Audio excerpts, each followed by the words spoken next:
Thank you. And I want to say this at the beginning. Progress Rail, you talked about career tech a few minutes ago. We love career tech at Progress Rail. I don't know if you know it, but Progress Rail is part of Caterpillar. It's one of the largest industrial manufacturers in the world, and we really depend on career tech. So I thank you for what you're doing at Albertville High School and in Marshall County in career tech. And those of you who don't know too much about it, you need to find out about it because it's really one of the greatest drivers we have of our economy. Some of you know me. I know there are a couple in the room that I know fairly well, and that I've worked at Progress Rail for quite a while. In fact, this month it's 26 years. I was in this program in 2005, so a few years back. And from the outside, I might appear to be pretty successful in business and community service, but I'm 59 years old, so 26 years old, or 26 years at Progress Rail. If you do the math, you can figure out that I probably did a few other things before I moved here, and you would be right about that. Some of them might surprise or even shock you. For instance, have you ever spent the night locked in the back seat of a state trooper's car? Well, I have. And I'm proud of it, and I would do it again. I see some eyebrows that are kind of raised out there when I talk about it. And you're probably saying to yourself, well, how did they even vet this guy? How did they check his background before they handed him the microphone? And even those of you who do know me a little bit may be thinking, wow, I wonder if we're going to find out something about his dark side today. Well, buckle up. The winter of 1992 was very cold in Alaska, and to be honest with you, every winter is cold in Alaska. In Fairbanks, at least, we could expect our first snow in late August or early September. And in the interior of Alaska, it's often joked that there are really only two seasons. There's winter and there's breakup. Well, breakup is when the ice in the rivers begins to crack and water starts to flow again. And I don't use the word awesome lightly, but there's a lot about Alaska that is really awesome. Breakup is one of those things, and it happens after a long winter with temperatures, not including wind chill, going frequently to 40 or 50 degrees below zero. And the sights and the sounds of ice cracking and crashing and thundering as it tries to break free as it flows down the rivers like the Tanana, the Chena, and the Yukon. It's really an incredible thing to behold.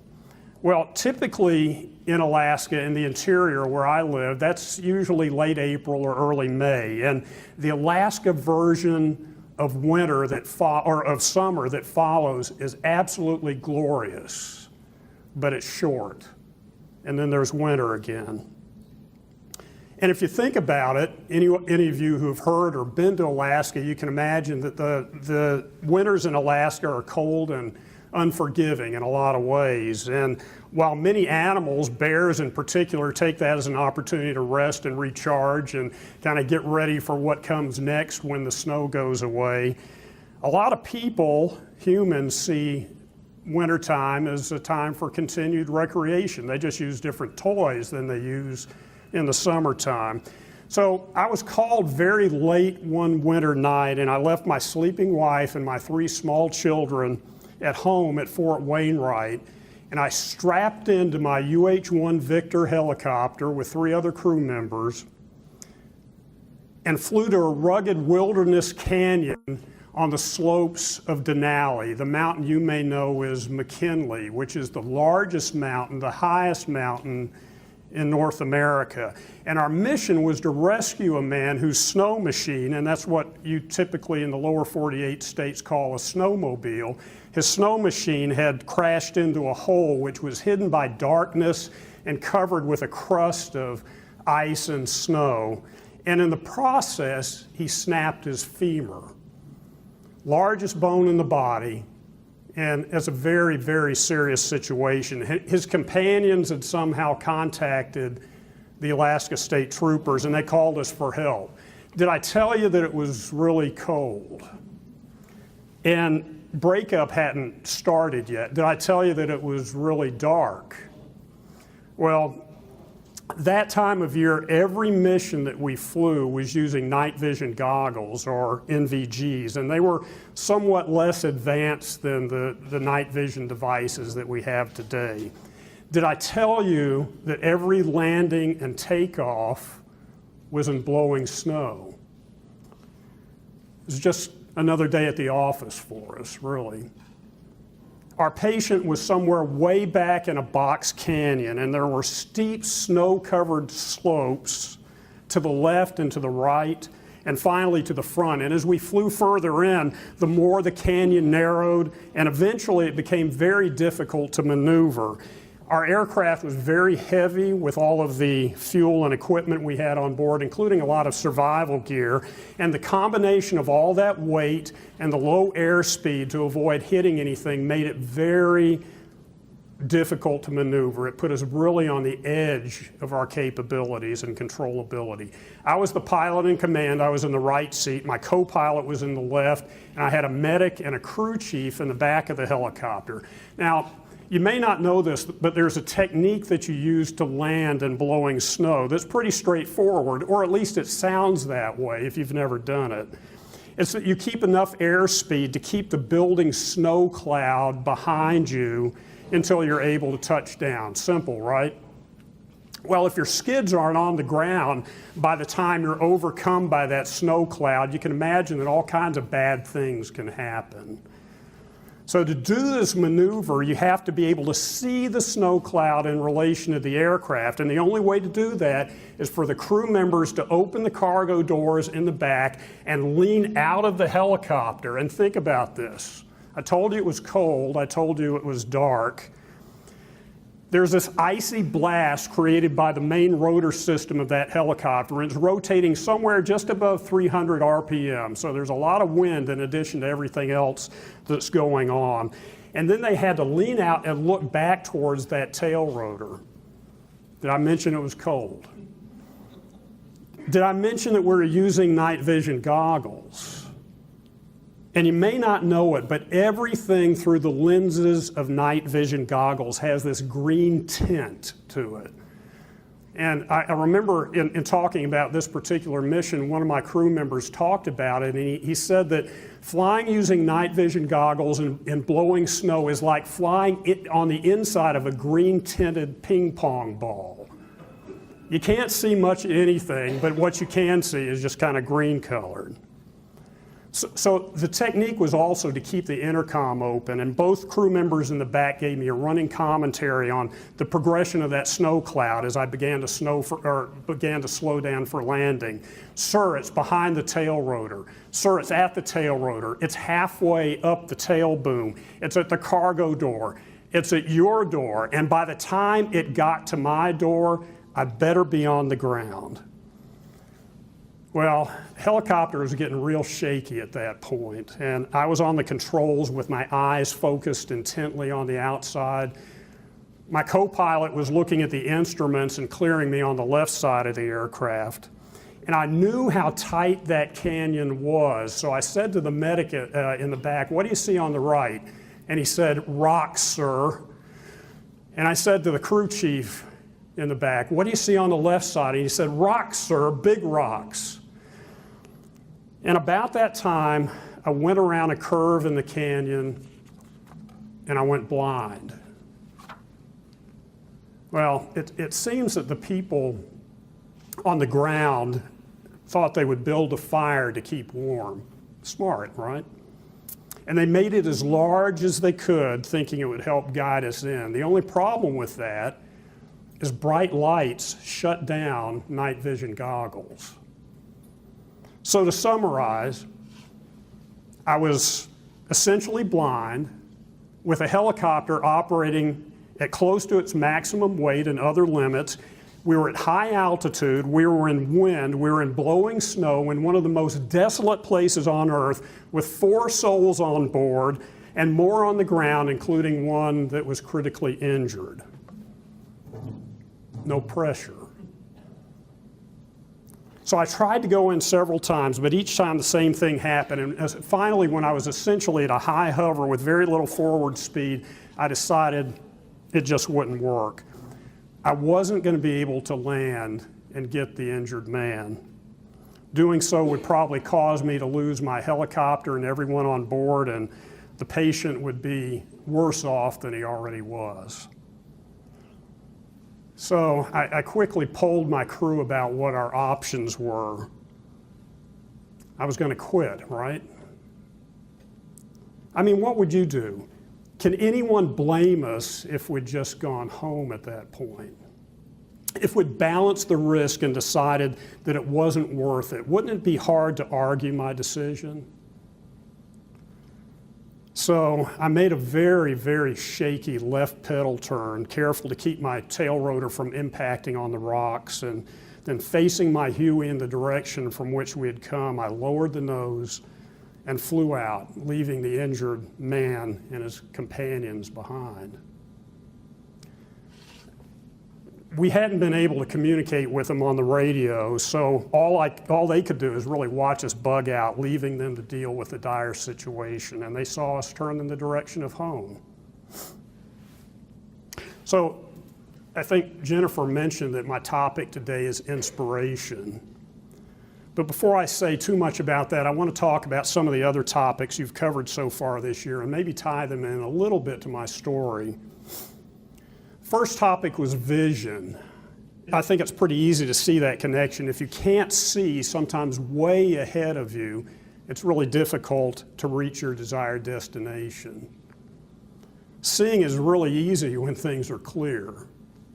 Not so easy when you allow the distractions of the world and your life to obscure your path. Not so easy when you're flying blind. Focusing on what you really want and finding ways to cut through that stormy blast are really critical. You've also learned about passion, and I'll be honest, to do the kinds of things that we did required love, a passion. It was loving the mission, it was loving our fellow crew members, loving those we went to save, loving country above self, and it was a passion for those things that pushed us beyond fear, which kind of leads to the next topic that you had, and that's courage. And that's not the absence of fear, but it's acting in spite of it. And believe me, there were many times when I was afraid, although sometimes it was a little bit of a delayed reaction.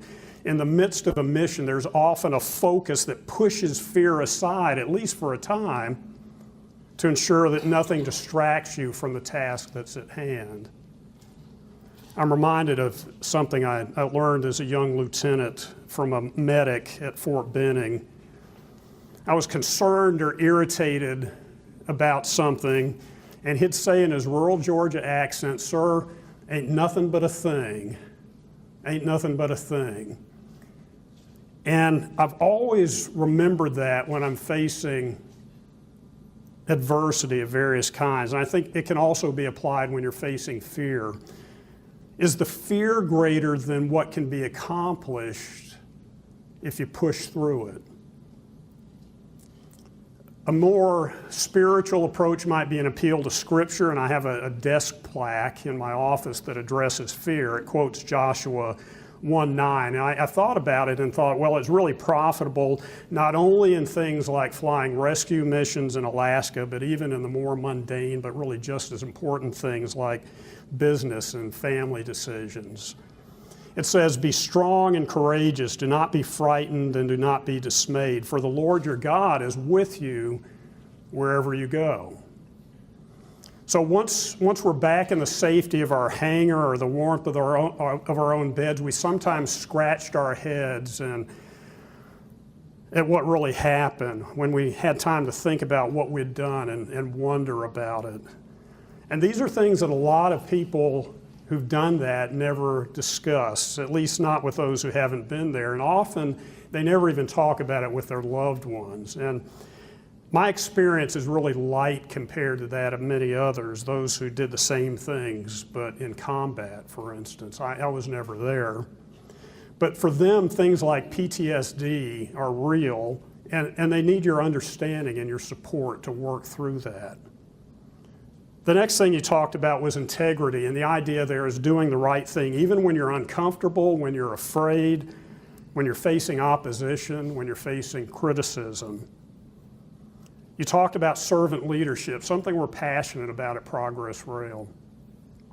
The idea is that we upend the pyramid by thinking of others before we think of ourselves. We don't hold on to some idea that because we have the title or the position, we have the power, that other people should be serving us. But realizing that the reason we have those things is because they help us to invest in the lives of others, whether it's our crew, our employees, our patients, our customers, our community.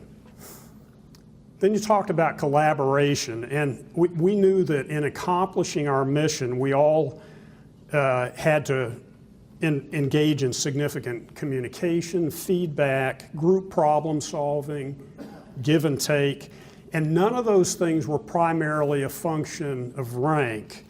Successful collaboration required an understanding that each person has his or her role, and that in order to be successful, it required intentional and vital collaboration, respect, and teamwork. So, some of you are probably shifting in your chairs right now, thinking, well, who is this guy to be talking about all of these things? How dare he? Sure doesn't sound like he practiced what he was preaching. Maybe you're thinking back to my story and saying to yourself, wow, how could he have just made the decision to leave those men in the wilderness, probably to die? How could he just go home? Well, the rest of the story is we didn't just go home.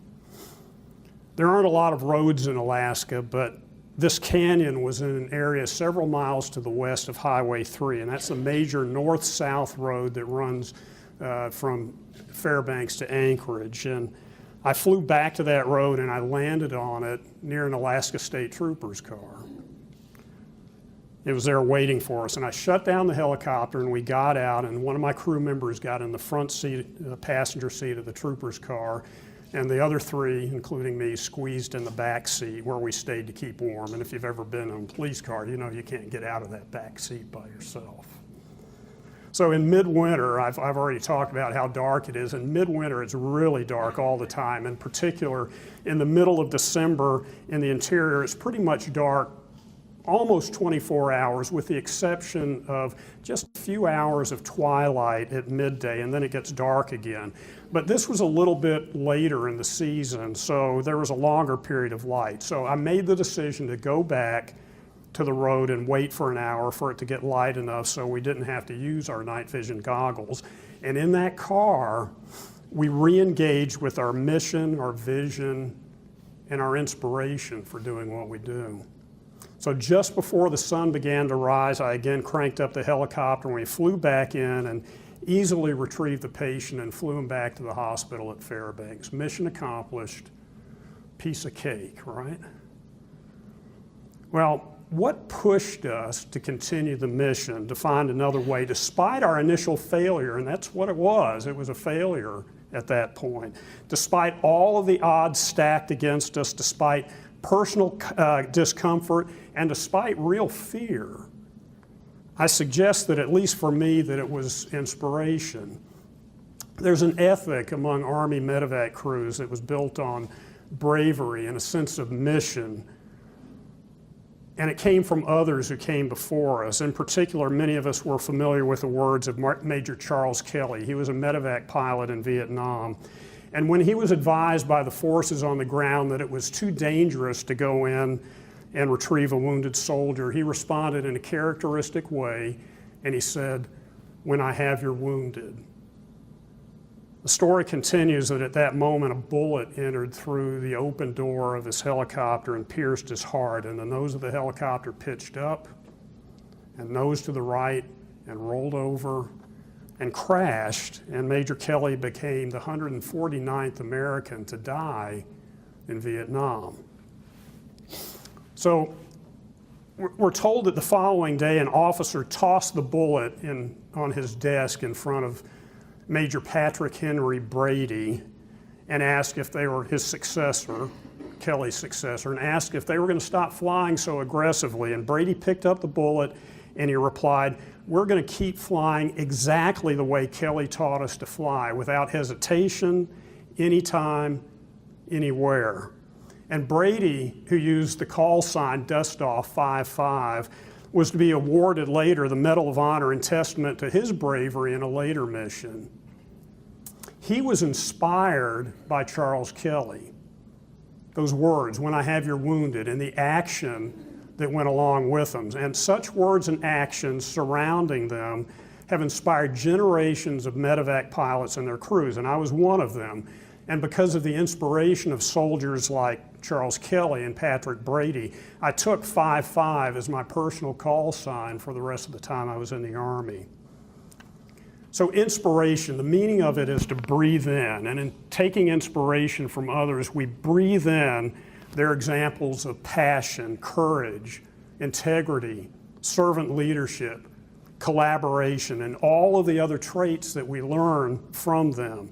And then, this is critically important, you must take action. You must do something. Otherwise, inspiration is just nice words. There's a passage in the Bible that says, it's not merely the hearer of the word who will be justified, you must be a doer.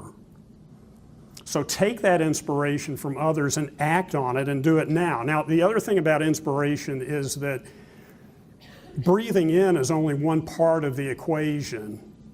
You can't just breathe in. To live, you also have to breathe out. That means sharing things with others and in doing so, inspiring them to action. And really the true measure of your success is how you inspire others to move in deliberate action in the most important things in life. Kelly breathed out and Brady breathed in. And it's a simple formula, or a checklist, if you will. Aviators are really fond of things like checklists. But it goes something like this: breathe in, take action, breathe out, and then repeat daily and as often as necessary. So today and every day you have the opportunity to be inspired, to take action, and to inspire others. And maybe that's on your job or in your home or in your church. Maybe it's in some kind of community service. And one of the things we like to do at Progress Rail is encourage our leaders to be actively involved in community service, either individually in something of their own choosing, or in one of the programs we sponsor, Project Literacy and Project Graduation. So this is the educational tie-in. The vision was service to kids in our community who are at risk of not graduating from high school. And in particular, we identified the lack of literacy, which was the simple ability to be able to read and understand the written word, as the key factor in young people dropping out of high school. And the result of that was a lot of things: inability to meet basic job requirements, which leads to unemployment and poverty, and often leading to a significant increase in incarceration and jail and prison. And our friends and neighbors are suffering because of this. And if we really love others, as we're called to do, we'll find ways to serve them tangibly. Project Literacy pairs volunteers with 1 or 2 third to fifth graders who are reading at below grade level. And we found that kids who aren't reading at third grade level, by the time they finish third grade, get this, by the time they finish third grade, if they're not reading at the third grade level, their chances of graduating from high school plummet precipitously. So we practice reading with these kids once a week for 30 minutes each, and I've been paired with a couple of my kids I'm in my 3rd year with them now. Project Graduation, the other program that we sponsor, pairs volunteers as mentors for high school students who are at risk of not graduating. And when they don't, they give up on living their best lives. There are a lot of benefits that come from graduating from high school with the skills necessary to enter a good career. So Project Graduation provides opportunities and shows these kids that there are opportunities to do things that don't necessarily require a college degree, but do require a high school education. And my point about that is it says education, not a high school diploma. We need the skills when they walk out the door so that they can be productive members of society. It includes industry tours, workshops in leadership and habits, life skills, one-on-one mentorship with a caring adult. But here's the secret to all of these things, both of these programs and many other things that we're involved in. It's not about the reading or the life skills. It's about the relationships, growing to love one another, investing in lives, inspiring others to go past what's sometimes multi-generational illiteracy and poverty. So the question for you is, are you willing to invest in the lives of those who need the benefit of your knowledge, your experience, your skills, but mostly of your love? If you've benefited by others who have inspired you, the things that you've breathed in, then you must deliberately and intentionally seek to inspire others through your words and actions. And it's not complicated. It doesn't require a lot of time, not a lot of special skills. It requires some inspiration and some love. You're in this class because you're a leader. And while leadership can be an honor, it's much more important to say that it's a responsibility. It's a responsibility to serve, not only in your vocation, but in every domain in life, and that includes community service. And I want to be very clear, I'm not talking about you hearing an inspirational message and feeling good about it, because inspiration devoid of action is an insult to those who inspired you. You should be volunteering to serve, and you're called as a leader to serve. You should find at least one area of community service, not only to be God's hands and feet for those who are in need, but also to fulfill your calling as a leader. And I'll be even more specific. You need to be serving on the board of a nonprofit organization in our county, and there are a lot of them here who need you. I first began volunteering in Marshall County soon after I moved here in the early 1990s on the United Way board and on the executive board of the Boy Scouts and many others since then. I continue serving on both of those boards and on several others, and not just on boards, but in hands and feet work in those organizations. And I'm passionate in particular about what United Way agencies are doing for the community, and you should be too. So how about it? Are you ready to do something to honor the investment that others have made in your life? Are you ready to breathe out what you breathed in? Don't let the opportunity pass. So here's the checklist again. Here's the formula, right? Breathe in, take action, breathe out, and repeat as often as necessary, but at least daily. Thank you.